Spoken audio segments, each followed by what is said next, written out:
Christmas గురించి దీని యొక్క విశిష్టత గురించి అందరూ చాలా విపులీకరించి చక్కగా చెప్పడం జరిగింది. ఒక మనిషి సంఘజీవితో పాటు అతనికి కొన్ని నియమాలు అవసరం అవుతాయి. ఆ నియమాల తర్వాత అతను ఒక విశ్వాసం మీద పరిగెడతాడు. అతను పరిగెత్తే విశ్వాసం దానికి ఆర్జన చేసుకొని మతాలు ఆవిర్భవించాయి. ఇది అందరికీ మనకి చారిత్రక పరిణామం, అందరికీ తెలుసు. సో మన భారతదేశం తీసుకుంటే విభిన్న మతాలకి విభిన్న కులాలకి ఆరవాలమైనటువంటి గడ్డలో హిందూ మతం, ముస్లిం మతం, క్రైస్తవ మతం, జొరాస్ట్రియన్, పారసీకం, ఇలా వివిధ రకాల మతాలు ఈ దేశంలో ఉన్నప్పటికీ మనమందరినీ కలిపి ఏకనాడి మాత్రం ఓఆర్ ఇండియన్ అని మన మిత్రులతో చెప్పారు. కాబట్టి ఇటువంటి భారతదేశం యొక్క ఈ జీవగడ్డ మీద ఉన్నటువంటి అన్ని మతాలకి ఉన్నటువంటి ఒక గొప్ప సంస్కృతి ఏంటంటే అందరం కలిసి మెలిసి ఉండడం అనేది ప్రధానమైన వాళ్ళ యొక్క దాంట్లోకి ప్రయాణం చేస్తూ వెళ్తూ ఉంటారు. ఏ మతం కూడా వారి మనిషి యొక్క ఉన్నతిని కోరుకుంటుంది. ఏ మతం కూడా ఒక మనిషి వినాశనాన్ని కోరుకోదు. అదే నాకు తెలిసినంత వరకు నేను కూడా ఆల్మోస్ట్ గడిచినటువంటి కాలంలో చూస్తూ ఉన్నాను. కాబట్టి అన్ని మతాలు మనందరికీ కూడా తెలుసు. మతం అనేది మనిషిని సంస్కరించాలి. సంస్కరించినప్పుడే ఆ మనిషి యొక్క విలువ పెరుగుతూ ఉంటుంది. ఆ సంస్కరణలోనే క్రైస్తవ మతానికి ఉన్నటువంటి ఎంతో కాలం నుంచి కూడా ఆ మతానికి సంబంధించిన విశ్వాసాల పట్ల మన నమ్మకాలతో మనం ముందుకు వెళ్తున్నాం. అది మనం నడిపించుకుంటూ వెళ్తుంది. అందుకే క్రిస్టియన్ మతంలో కూడా మన లోపల బయట లేకుండా ముందుగానే ఒక చర్చిలోకి వెళ్ళి మీ ఆత్మ పరిశీలన కోసం అని చెప్పుకుంటాం. అంటే ఒక ఆత్మ పరిశీలన చెప్పుకోవడం అనేది నేను ఈ తప్పు చేశాను, ఈ తప్పు మళ్ళీ ఇంకోసారి చేయను, ఈ పశ్చాత్తాపం అనే ధోరణిని మళ్ళీ మనం తీసుకొచ్చి ఒక సంస్కరణవాదంలో తీసుకెళ్ళేదే మతం అనేది. సో ఆ మతం ద్వారా ఇంకా బాగా సంస్కరించబడాలి. ప్రభుత్వం ఇచ్చినటువంటి అవకాశాలన్నింటినీ కూడా మనం చక్కగా వినియోగించుకొని మన పిల్లలందరూ కూడా బాగా ఎదగాలి. భారతదేశం అనేటువంటి ఏకసూత్రంలో ఇమిడినటువంటి అన్ని మతాలకి శ్రమైక జీవన సౌందర్యానికి సమానమైనది ఏదే లేదని మనందరం ముందుకు వెళ్తే ఇక్కడ ఉన్నటువంటి ముస్లిం సోదరులు, హిందూ సోదరులు, క్రైస్తవ సోదరులు ఈ కాన్స్టిట్యున్సీలో గౌరవ స్థానిక శాసనసభ్యులుగా చెప్పినట్టు ఆయన కోరుకున్నటువంటి శ్రమైక జీవన సౌందర్యం కష్టపడి పనిచేసుకుంటూ అందరం భాయిగా వెళ్ళినప్పుడు ఎటువంటి శాంతి సామరస్యాలకి లోటు లేకుండా వెళ్తుందని నా భావన. ఈరోజు 2:8 నుంచి 27 దాకా వాక్యం చదివారు దైవజనులు. మరియ గురించి చెప్పాలంటే 2 వాక్యం చెప్పేసి మరియా కన్యకాయి గర్భవతి అయింది. ఆమె గర్భవతి అయిన తర్వాత యోసేపుకు వారిద్దరికి నిత్యమైంది. అయిన తర్వాత మరియ ఎంత అవమానపడిందో. యోసేపుకు నిత్యమైన తర్వాత కన్యకైన మరియ గర్భవతి అయింది.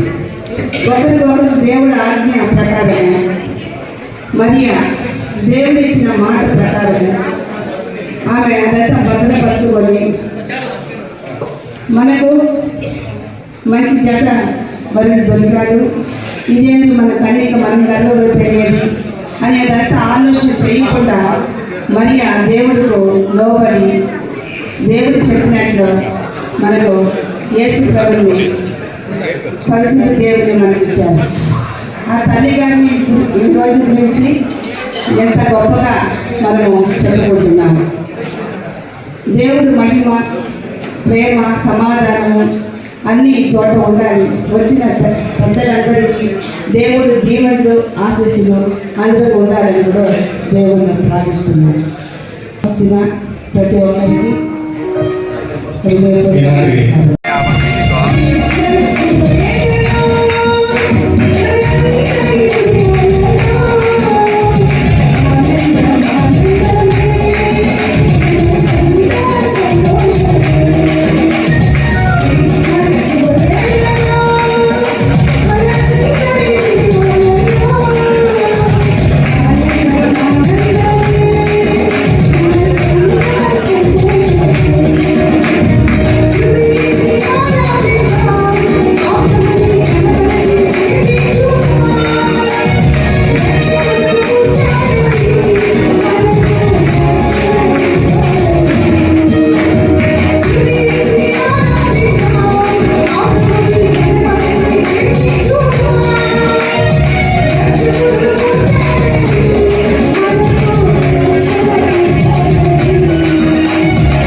స్టేజ్ పై ఉన్న అతిథులందరికీ మరియు స్టేజ్ ముందరున్న నా క్రిస్టియన్ సహోదరులు, అలాగే మైనారిటీ సహోదరులు, అలాగే హిందూ మహిళలు సహోదరులు అందరినీ చూడంగా ఈరోజు చాలా ఆనందంగా ఉంది.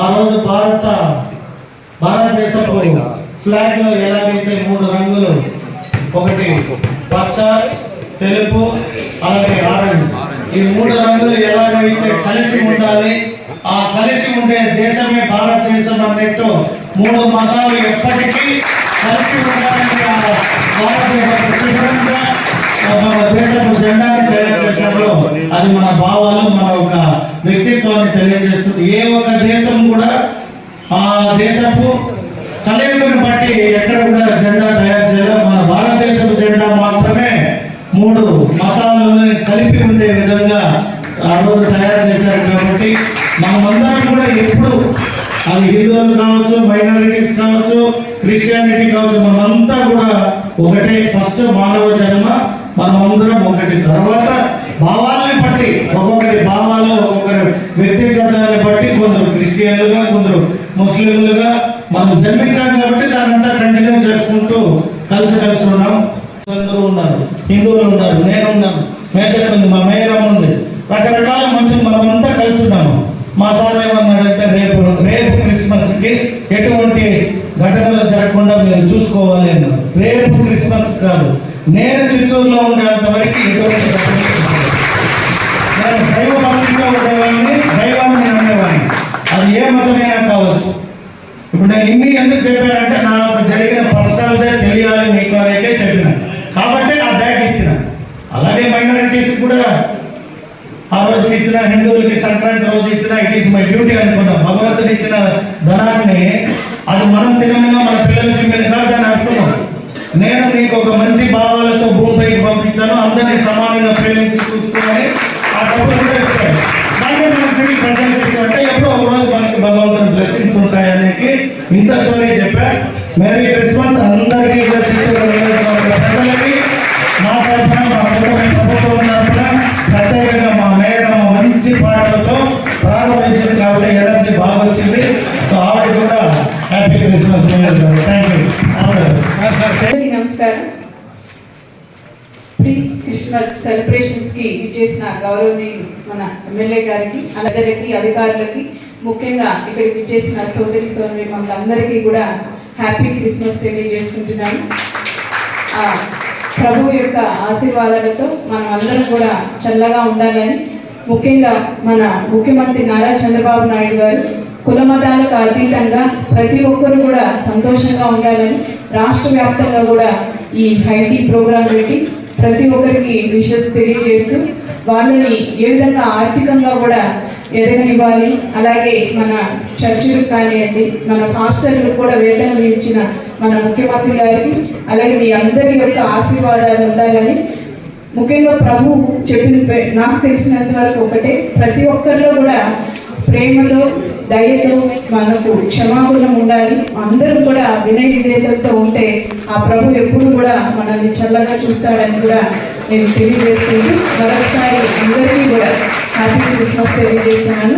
ఫాదర్ని అందరినీ రిక్వెస్ట్ చేసేది ఒకటే, మన ఆంధ్ర రాష్ట్రం మరింతగా అన్ని విధాల అభివృద్ధి చెందాలని, మా కూటమి ప్రభుత్వానికి కూడా మీ అందరి ఆశీర్వాదాలు ఉండాలని కూడా రిక్వెస్ట్ చేసుకుంటూ మరొకసారి అందరికీ హ్యాపీ క్రిస్మస్.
క్రిస్మస్ ఈవెంట్ చాలా బాగా జరగడం, ఇందుకు ముఖ్య కారణం ఆంధ్ర రాష్ట్ర ముఖ్యమంత్రి శ్రీ నారా చంద్రబాబు నాయుడు గారు, అలాగే మా జిల్లా కలెక్టర్ సునీల్ కుమార్ గారు.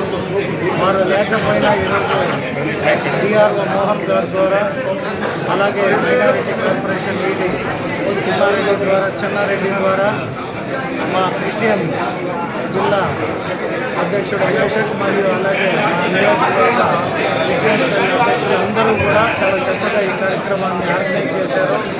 సో చిత్తూరు నియోజకవర్గ క్రిస్టియన్ సహోదరులందరికీ కూడా హ్యాపీ క్రిస్మస్ తెలియజేస్తూ అడ్వాన్స్గా ఆ రోజుకి అందరూ కూడా కోరుకుంటూ సెలవు తీసుకుంటున్నాను. Thank you.